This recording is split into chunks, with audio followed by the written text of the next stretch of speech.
Imagine the following scenario. An 84-year-old woman disappears from her home in Tucson, Arizona. No note, no signs of struggle, no security camera that explains what happened. Simply, she was there, and then she wasn't. The daughter of this woman is one of the most recognized anchors on American television. Her face appears in millions of homes every morning. Her smile is familiar. Her voice is comforting, but behind that rehearsed smile, there is a daughter in despair, waiting for news that simply never comes. And who is the man responsible for finding this missing woman? A sheriff, a man who swore to protect and serve, a man who placed himself in front of cameras in February and promised answers. A man who, while the Guthrie family waited for justice, was being investigated for workplace harassment. A man who, 4 days before Savannah Guthrie's triumphant return to national television, was detained by the TSA at an airport for carrying a loaded firearm in his carry-on luggage. The investigator became the investigated. And this is the story that nobody is telling the way it needs to be told. My name is Host, and welcome to Crime Blackline Archive, where we don't just follow cases, we challenge the institutions that should solve them. If you're new here, subscribe now and hit the notification bell. New cases every week. And today, we dive deep into one of those cases that isn't just about the crime. It's about the people who should prevent crimes like this from going unanswered. Today, we talk about Sheriff Chris Nanos, about Nancy Guthrie, and about 4 days in April 2026 that changed everything. Died. To understand the crisis of Chris Nanos, you first need to understand who Nancy Guthrie is and why her disappearance shook the United States in a way that few cases managed to do. Nancy Guthrie is 84 years old. She lives in Tucson, Arizona. She is a mother, a grandmother, and, by all accounts of those who know her, a woman of extraordinary strength and vibrant personality, someone who gave meaning to the word resilient long before it became a motivational hashtag, someone who raised children who went far, children who became well-known names. The most famous of these children is Savannah Guthrie. If you watch American television, you know Savannah. She is the co-anchor of the Today Show on NBC, one of the highest-rated morning programs in the United States. Her career is one of the most solid in American television journalism. She has interviewed presidents, covered wars, and spent decades earning the trust of the American public. And then, on February 1st, 2026, her mother disappeared. What we know about that day is little, and that little is part of the problem. Nancy Guthrie was in her residence in Tucson. There were no obvious signs of struggle. There was no ransom note. There was no security camera that recorded a suspicious exit or entry. It was as if the earth had simply swallowed an 84-year-old woman. Police were called. The Pima County Sheriff's Department took over the investigation, and the man who stepped in front of cameras to command everything was Sheriff Chris Nanos. Nanos arrived with the posture of someone who was in control, firm voice, precise word choice, the body language of someone who wanted to convey competence and authority. He assured the public that every available tool was being used, that the investigation was progressing, that his team was dedicated and qualified, that answers would come. The cameras captured everything, the press absorbed everything, and the Guthrie family at that moment had to trust everything. But trust in what exactly? That's the point where the story begins to unravel. Because behind the facade of competence that Nanos projected to the world, there was a very different reality being lived inside the Pima County Sheriff's Department. There is a fundamental principle in missing person investigations. The first 72 hours are critical. It's during this period that clues are freshest. Witnesses still remember details. Physical evidence hasn't been contaminated by time. It's the moment when mistakes cost the most, because errors in the first hours reverberate throughout the entire investigation. And it was precisely during those first 72 hours that critics and sources within the Pima County Sheriff's Department began raising concerns about how the investigation was being conducted.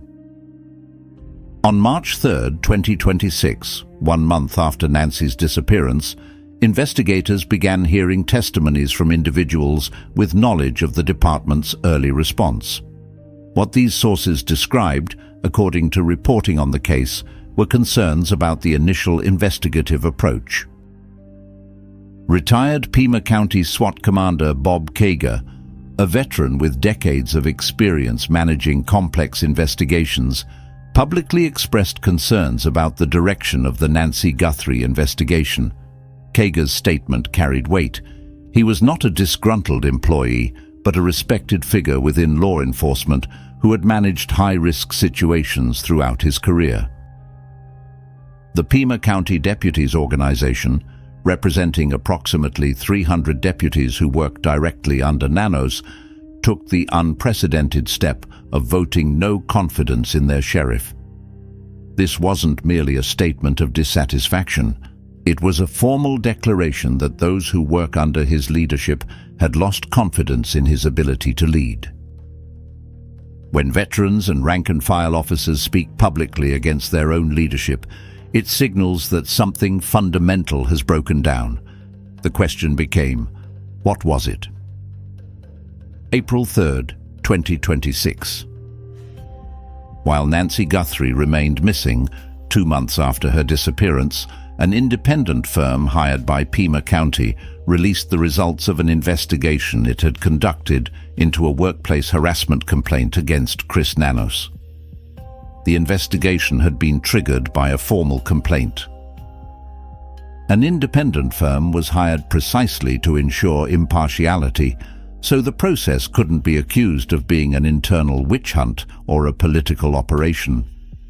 Investigators collected testimonies, analyzed documents, and built a factual picture. According to reporting on the investigation's findings, the independent firm documented a pattern of behavior in Nanos's management style. The report, as described in media accounts, detailed concerns about how authority was exercised within the department. The timing was brutal. Here was the man who had positioned himself as the guardian of the most important investigation in the state, the man who had looked at cameras and promised results. And at the same time, this man was being exposed as someone whose own work environment had generated formal complaints about his leadership. How do you maintain public confidence in an investigation conducted by someone whose own department had filed formal complaints about his conduct? That was the question the Tucson community was beginning to ask out loud. And then came April 4, 2026. Phoenix Sky Harbor International Airport, one of the busiest airports in Arizona. A constant transit point for business travelers, tourists, families. A place where security is visible, omnipresent, and, since September 11th, absolutely inflexible. TSA agents, Transportation Security Administration, are trained to identify prohibited items in carry-on luggage. On April 4th, when Chris Nanos's carry-on luggage passed through the scanner, agents discovered a loaded firearm. Let that sink in for a moment.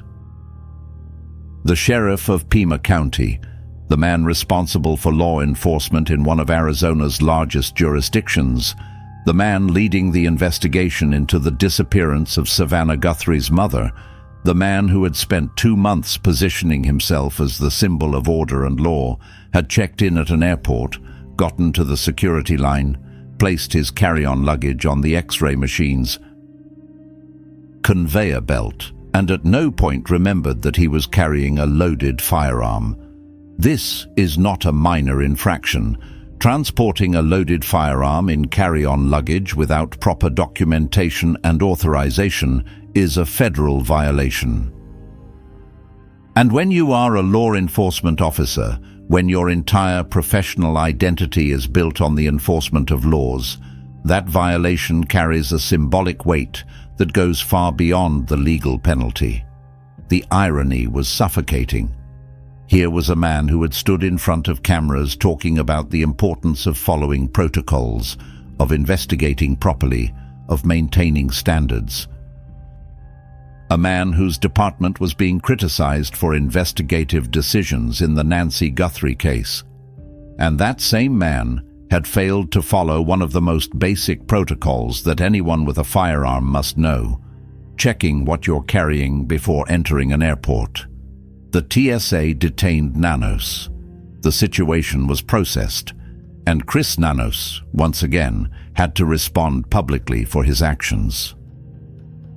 But the way he responded revealed much about how he handled accountability. When public figures are caught in error, there are generally two ways they respond. One way is to acknowledge the mistake directly, explain what happened, and outline how it will be prevented in the future. The other way is to offer context, minimize the significance, and move the conversation elsewhere.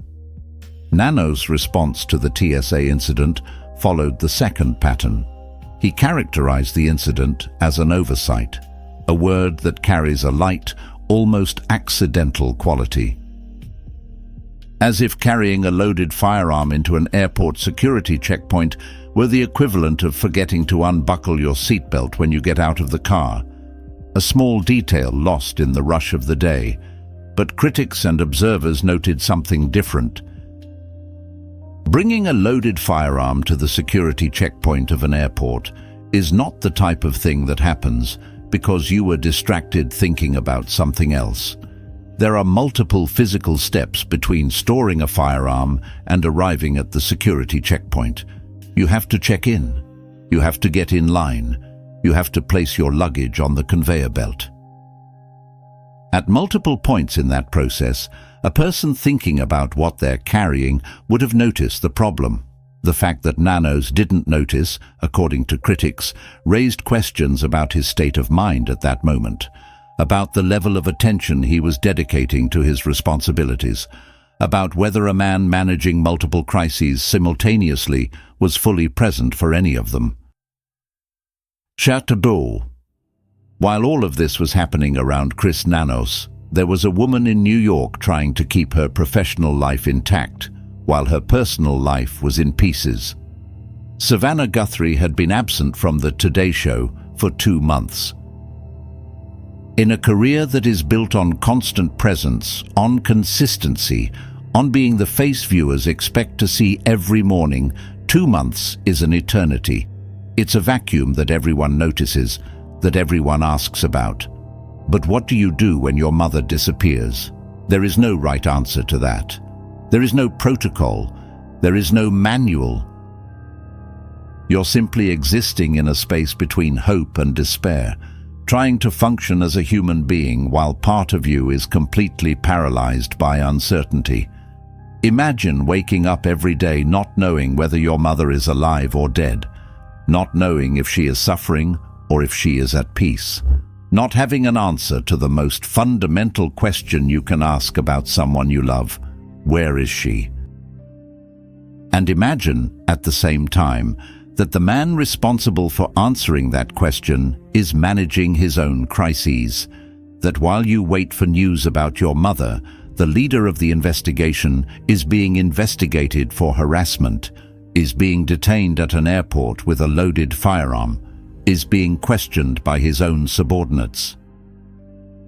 On March 21, 2026, the Guthrie family released a statement to the Tucson community. The words were careful.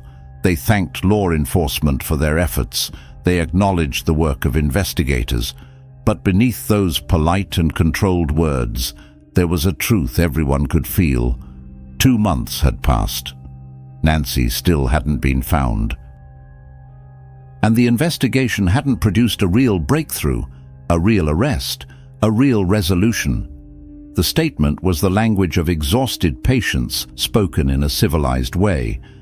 And then, on April 6, 2026, Savannah Guthrie returned to the Today Show. She walked into that studio knowing her mother was still missing. She sat behind that desk, knowing the man leading the investigation was facing multiple crises simultaneously. She looked at the cameras and did what experienced professionals learn to do. She was present. Even when being present is the most difficult act in the world. The contrast was stark. While Savannah returned to her public life, Nancy remained in the unknown. While Savannah spoke to millions of viewers, her mother's voice was silent. While Savannah tried to move forward, the investigation that should have brought closure was being led by a man whose own judgment was being questioned by multiple sources. There is no way to romanticize this. There is just a daughter trying to live while the most important question of her life remains unanswered. Marty Trudeau's Chris Nanos didn't emerge from a vacuum. He was elected. He was invested with authority by the very system that should ensure accountability. And when that system fails, when the control mechanism proves inadequate, the consequences don't stay trapped within institutional walls. They spill out. They hit families. They hit Nancy Guthrie. Let's talk about what a sheriff is in practical terms. In the United States, a county sheriff is a figure elected directly by the population. This means he answers directly to the electorate, not to a hierarchical superior who can fire him for incompetence.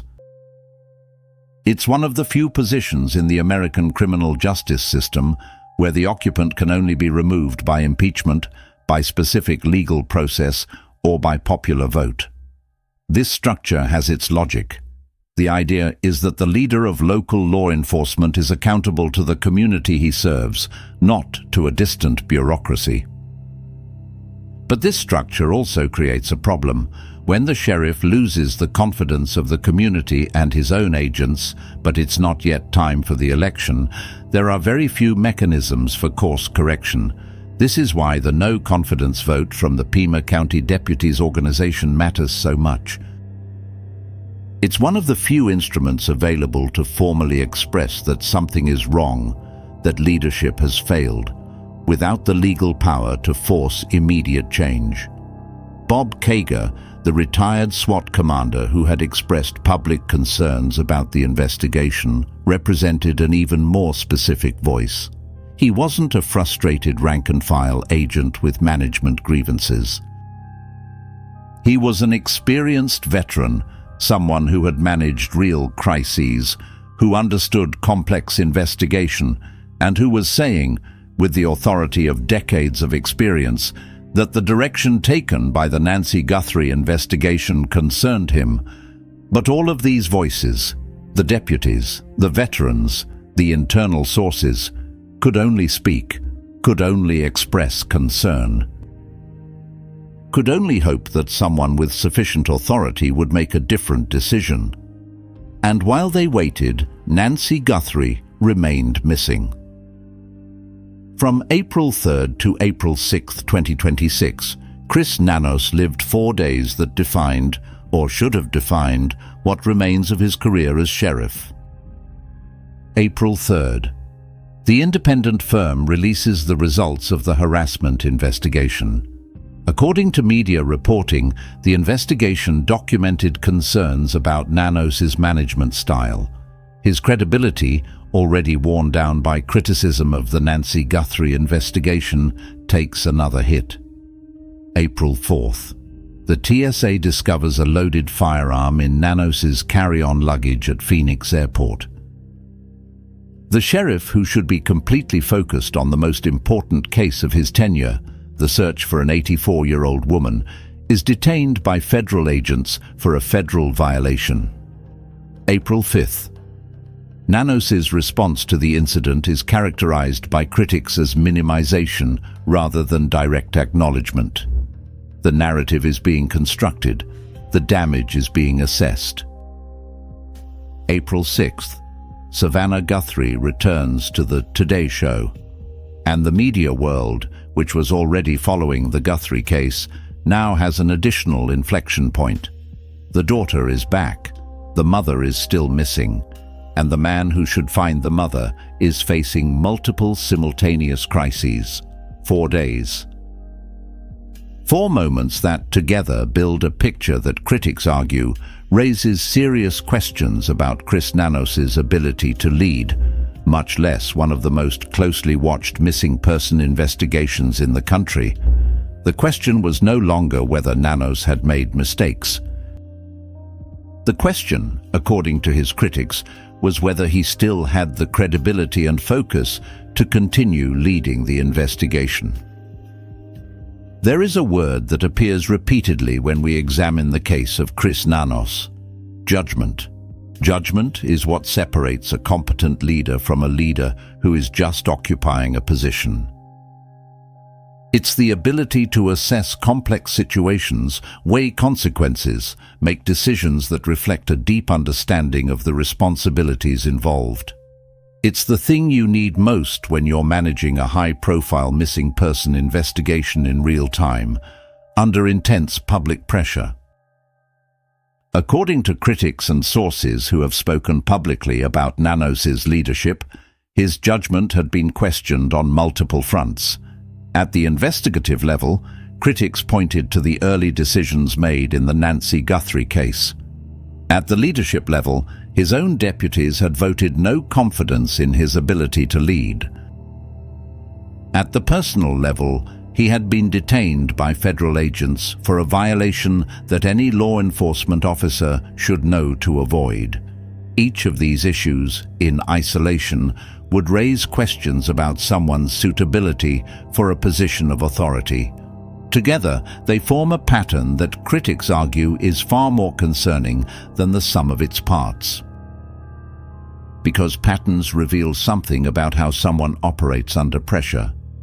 And the pattern of Chris Nanos, according to those who have spoken publicly, revealed a man who was struggling to manage multiple crises simultaneously. This matters in the context of Nancy Guthrie in a very specific way. When an investigation is stalled, when leads are drying up, when time is passing and answers aren't coming, what keeps an investigation alive is the constant pressure of committed leadership. It's a sheriff who arrives early, who follows every detail, who asks the hard questions of his own investigators, who doesn't accept no news as an answer. Nanos was in a position to be that leader. He had the position, he had the authority, he had the resources, but was that leader fully present? Was that degree of singular commitment being given to the case?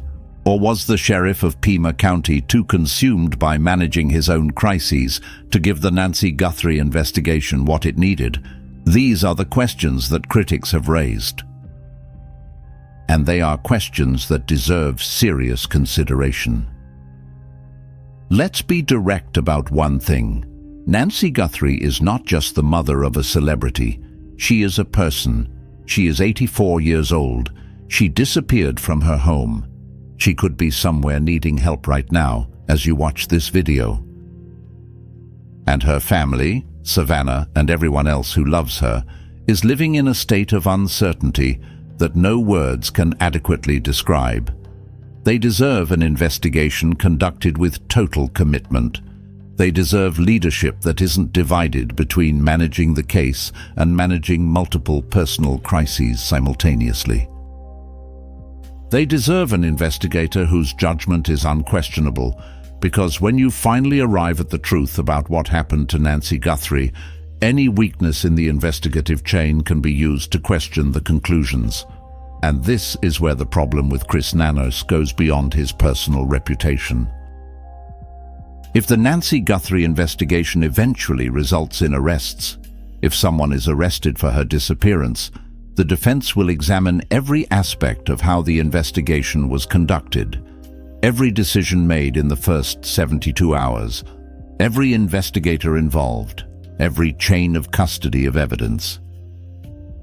And if there are documented concerns about the investigation's early direction, concerns that have already been raised by retired law enforcement and internal sources, those concerns could become the basis for legal arguments that complicate obtaining justice. Questions about investigative competence are not just matters of internal administration. They are potentially matters of justice for Nancy Guthrie and for anyone responsible for what happened to her. That's what's at stake. Not Chris Nanos' career, not his reputation. Nancy Guthrie and the possibility that she, or her memory, will one day receive the justice she deserves. When you examine the trajectory of Chris Nanos from February 1st, 2026, from the moment Nancy Guthrie disappeared, what you see is not a series of isolated events. What you see is a pattern that critics have identified and documented. The pattern begins with the public promise of competence, the press conferences, the confident language, the posture of someone who has everything under control. Then comes the internal reality, sources and veterans describing concerns about the investigation's early direction, about investigative decisions, about the department's readiness for a case of this magnitude. Then comes the response to criticism, not the acknowledgement of error, but the defense of the investigation, the protection of institutional image, the characterization of concerns as unfounded. Then comes the escalation. Not just criticism of the investigation, but the harassment investigation, the no-confidence vote, the veterans speaking publicly. And then comes the defining moment, the firearm at the airport. The event that, according to critics, transforms a management problem into a symbol of compromised judgment. Each stage of this pattern, critics argue, confirms the previous one, and together they build an argument that goes beyond the specific case of Nancy Guthrie. They build an argument about what kind of leadership Pima County is receiving from its elected sheriff. The question the Tucson community will have to answer, and that the American public watched with growing attention, is not just, where is Nancy Guthrie?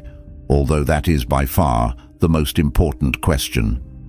The secondary but urgent question is, who is qualified to find the answer? BAM. In cases like this, cases where the investigation and questions about who conducts it become intertwined in complex ways, what comes next is rarely simple. Chris Nanos faces potential consequences on several fronts. The federal violation related to the TSA incident may result in legal consequences. The harassment investigation may result in disciplinary or legal action from Pima County. Internal criticism may intensify to the point of making his position untenable. But none of these scenarios answer the question that really matters. What happens to the Nancy Guthrie investigation? In high-profile cases where there are concerns about investigative conduct, mechanisms exist. The FBI can take over or formally collaborate. A special task force can be constituted. An independent review of the investigation can be initiated. But all of this requires institutional will. It requires that people with sufficient authority decide that the status quo is unacceptable. And while that decision doesn't come, while bureaucracy weighs its options and politics calculates its costs, Nancy Guthrie remains missing. That's what should keep us awake at night. Not Nanos' scandals, not the headlines.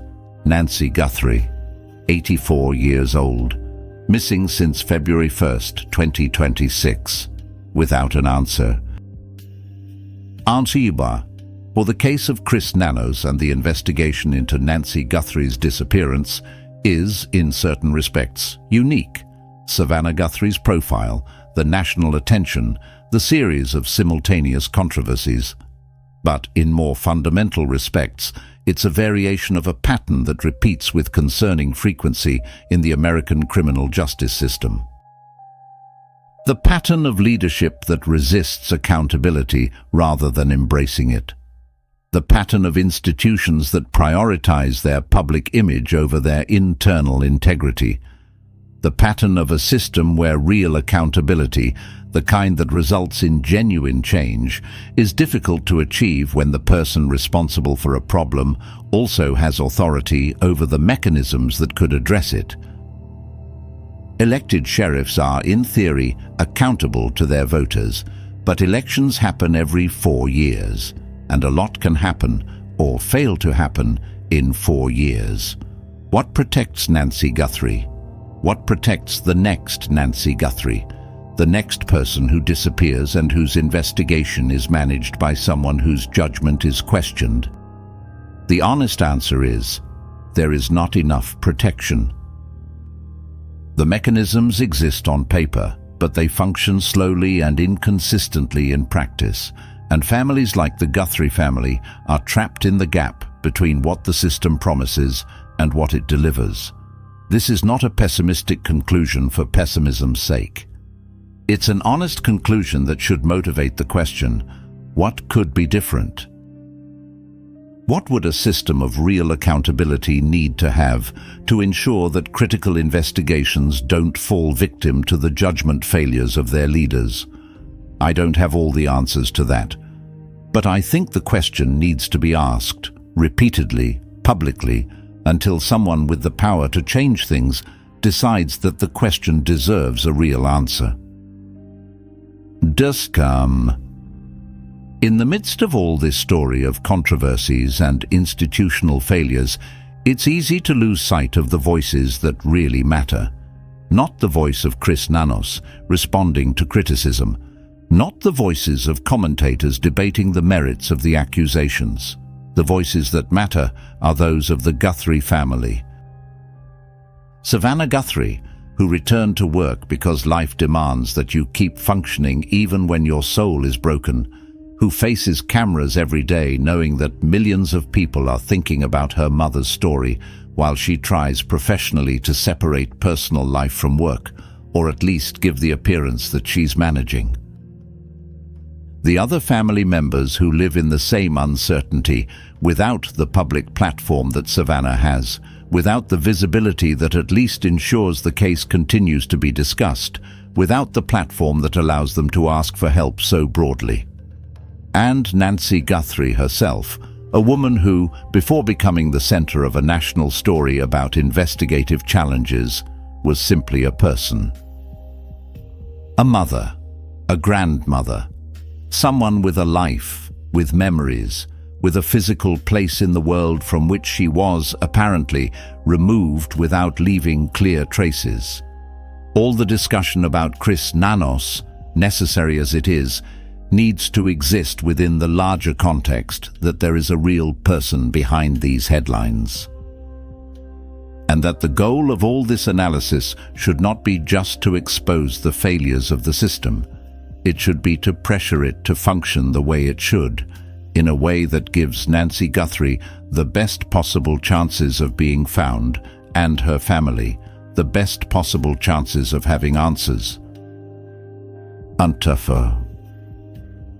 We've reached the end of this investigation, but the story is far from over. Nancy Guthrie is still missing. Chris Nanos still faces the consequences of the controversies that accumulated in just 4 days of April 2026. Savannah Guthrie is still waiting, still waking up every day with the same unanswered question. Still carrying a weight that no camera can fully show. And Pima County, the state of Arizona, and the American criminal justice system still have an account to settle, not just about what happened to Nancy Guthrie, but about why the investigation into her disappearance was entrusted to someone whose judgment was questioned by multiple sources. In the comments below, I want to hear from you. Do you think Chris Nanos should step aside from the investigation? Do you think there should be an independent review of everything that's been done so far? Do you think the system of electing sheriffs in the United States needs structural reforms? These are conversations that need to happen, not just on this channel, but in spaces where people with the power to make change can hear them. If this video made you think, made you question, made you want to follow the case, subscribe. Turn on notifications. Share with someone you think needs to know this story. Not because they're just interesting headlines, but because behind every headline are real people, and those people deserve more eyes paying attention. Here at Crime Blackline Archive, we believe that attention is a form of accountability, that when enough people follow a case closely enough, it becomes harder for the system to look the other way. We will continue to follow the Nancy Guthrie case.